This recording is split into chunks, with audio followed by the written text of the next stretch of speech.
तो आजकल देखने में आता है सर्वत्र एक होड़ मची हुई है आगे बढ़ने की। हर आदमी आगे बढ़ना चाहता है, प्रगति चाहता है, होना भी चाहिए। मानव का स्वभाव होना भी चाहिए। मानव है ही प्रगतिशील प्राणी और ये मानव का स्वभाव भी है और इसी स्वभाव के चलते आज वह यहाँ तक पहुँच पाया है। मानव ने ही एक विकसित सभ्यता बनाई है और अपने आप को प्रकृति के सबसे नज़दीक भी किया है, दूर भी किया है और जीवन का संपूर्ण आनंद प्राप्त करने के तमाम साधन इकट्ठे किए। आज हमारे पास ईश्वर प्रदत्त साधनों को दोहन करने के लिए बहुत ही उत्तम साधन है और जो मनुष्य ने ही बनाए हैं और वो उसकी आगे बढ़ने की प्रवृत्ति के तहत ही बढ़े हैं। मानव सभ्यता की इस विकास यात्रा में मनुष्यों ने अनेक पड़ाव देखे। जीवन के तमाम वचनों से गुजरते हुए मानव आज स्वयं को पशुओं से भिन्न करने में सक्षम हुआ है। लेकिन मनुष्य जैसे जैसे सुखी और समृद्ध होता जा रहा है वो एकाकी होता जा रहा है। उसके अंदर एकाकीपन की प्रवृत्ति बढ़ती जा रही है। सामान्यतः आपने देखा होगा कि जब कोई पशु या पक्षी मर जाता है तो उसके साथी पक्षी या पशु उसके आसपास इकट्ठे होकर घंटों विलाप करते हैं। संभवतः वो ईश्वर से प्रार्थना करते होंगे कि वो उसे पुनः जीवन पर। और पशुओं और पक्षियों द्वारा किए जाने वाला ये अधिकतम कार्य है जो वो कर सकते हैं, क्योंकि वो उसे अस्पताल नहीं ले जा सकते। उनके पास कोई साधन नहीं है, उनके पास कोई व्यवस्था नहीं है और उनके अपने कोई अस्पताल नहीं है।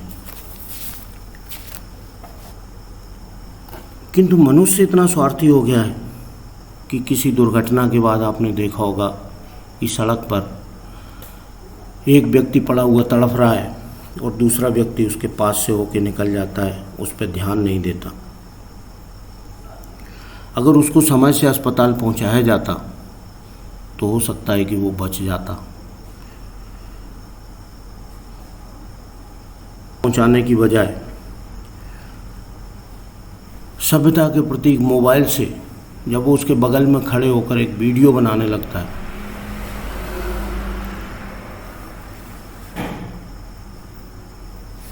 और उसके अंदर उस घायल व्यक्ति को बचाने की बजाय अपना वीडियो इंटरनेट पर डालकर हिट होने की प्रवृत्ति जागृत होती है, तो वो मानव की असभ्यता का सबसे बड़ा प्रमाण दिखाई देता है।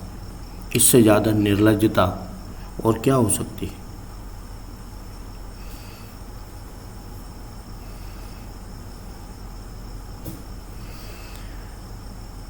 आज के मानव की मानसिकता अत्यंत विकृत हो गई है।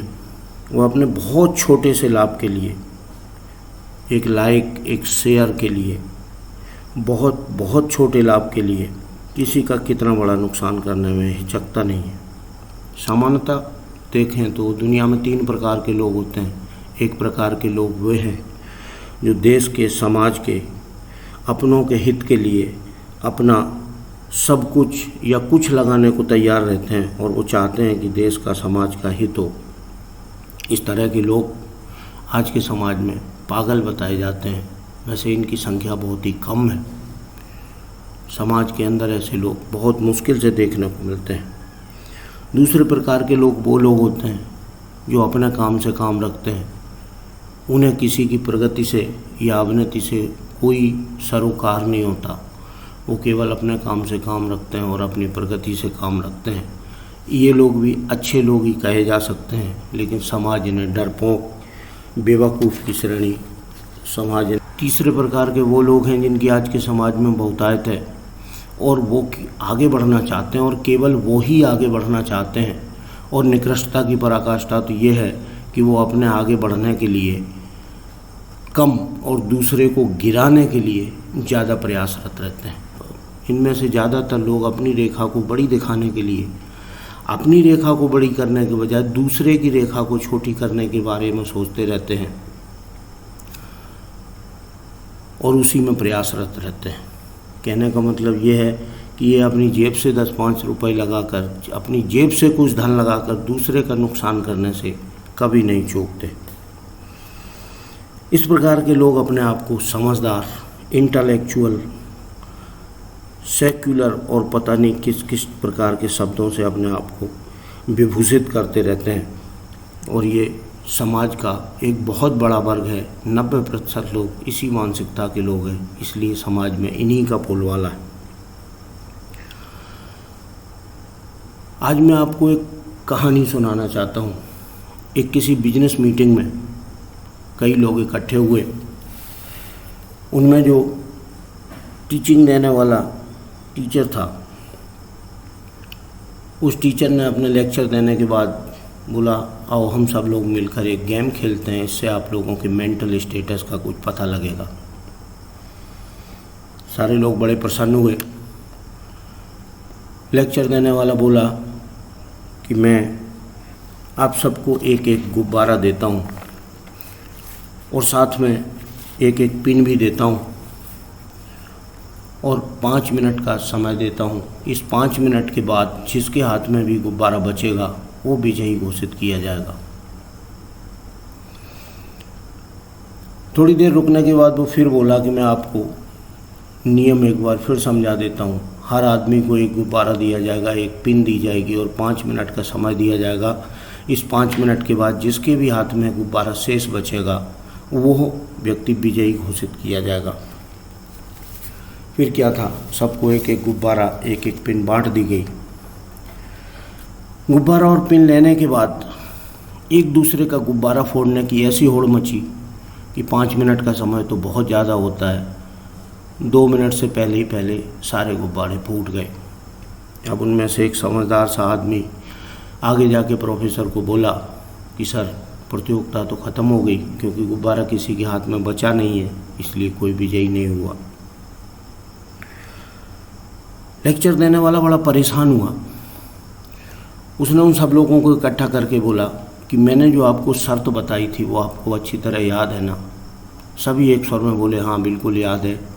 सबको आपने एक एक गुब्बारा दिया, एक एक पिन दी और 5 मिनट का समय देने के बाद बोला कि जिसके हाथ में गुब्बारा बचेगा वो विजयी घोषित किया जाएगा। अब प्रोफेसर को और ज़्यादा आश्चर्य हुआ कि ये सब जानने के बावजूद भी किसी के हाथ में कोई गुब्बारा नहीं बचा। उसने सबको संबोधित करते हुए कहा, प्रिय मित्रों, आप सबकी मानसिकता ऐसा प्रदर्शित करती है कि आप लोग अपनी प्रगति में कम और दूसरे के नुकसान में ज़्यादा विश्वास रखते हैं, क्योंकि मुझे पूरा विश्वास था कि आप में से हर आदमी विजयी होना चाहेगा और हर आदमी विजयी हो सकता था, क्योंकि शर्त ये थी कि जिसके भी हाथ में गुब्बारा बचेगा वो व्यक्ति विजयी घोषित किया जाएगा। और गुब्बारा हर आदमी के हाथ में बच सकता था यदि हम दूसरे के गुब्बारा फोड़ने की बजाय अपना गुब्बारा सुरक्षित रखने में रुचि लेते। लेकिन आप लोगों ने अपना गुब्बारा सुरक्षित रखने की बजाय दूसरे के गुब्बारे को फोड़ने में रुचि ली। इससे ऐसा प्रतीत होता है कि आप लोग अपनी प्रगति में रुचि नहीं रखते, दूसरे के नुकसान में ज़्यादा रुचि रखते हैं। मुझे बड़ा अफसोस है कि आप में से कोई भी सफल बिजनेसमैन तो क्या, एक सफल सामाजिक व्यक्ति बनने के लायक भी नहीं है। पर बड़े अफसोस की बात यह है कि यहाँ पर इकट्ठे 100% लोग एक से हैं। ये समाज का दुर्भाग्य है। ये समाज का इतना बड़ा दुर्भाग्य है कि हम लोगों के बीच ऐसी विषैली मानसिकता इतने अंदर तक घर कर गई है कि जहाँ पर हर आदमी विजयी हो सकता है वहाँ पर हर आदमी हार गया। यदि आप लोग एक दूसरे का गुब्बारा नहीं फोड़ते तो सारे लोग विजयी हो सकते थे, पर ऐसा नहीं हुआ। हम लोगों के अंदर दूसरे को हराने की विषाक्त मानसिकता इतने अंदर तक घर कर गई है कि हम अपनी विजय के बारे में सोचने से पहले दूसरे की हार के बारे में गणित लगाना शुरू कर देते हैं। ये एक बड़ी चिंता का विषय है और इसलिए मैं चाहता हूँ कि आप लोग सबसे पहले अपनी मानसिकता में सुधार करें, उसके बाद फिर किसी और काम के बारे में सोचें तो बहुत बेहतर होगा। हम हराने का प्रयास करते हैं। हम किन को हराने का प्रयास करते हैं? हम हमेशा अपने साथ के, अपने बराबर के, अपने मोहल्ले के, अपने पड़ोस के, अपने घर के, अपने परिवार के, अपने टीम के सदस्यों को ही नीचा दिखाने की कोशिश करते हैं, क्योंकि जिनमें बहुत ज़्यादा अंतर है। एक मज़दूर कभी टाटा को नीचा दिखाने की नहीं सोचता। एक लंगड़ा अपनी बैसाखी को दुरुस्त करने की बजाय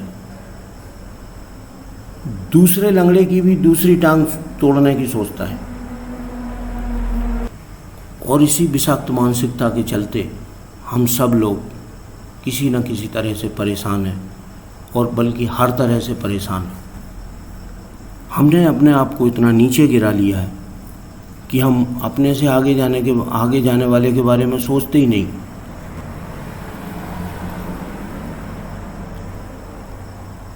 हम केवल अपने साथ में चल रहे व्यक्ति को टांग लगा के गिराने की कोशिश करते हैं और उससे आगे निकलने की कोशिश में रहते हैं, इस तरह गिराया जाए, केवल इस बारे में सोचते रहते हैं।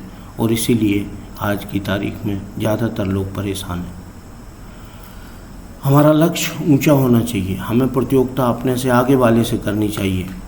पीछे वालों को देखने के चक्कर में पड़ने की बजाय जब हम अपने से आगे वाले की प्रतियोगिता करना शुरू करेंगे, तभी हम केवल विजयी हो सकते हैं।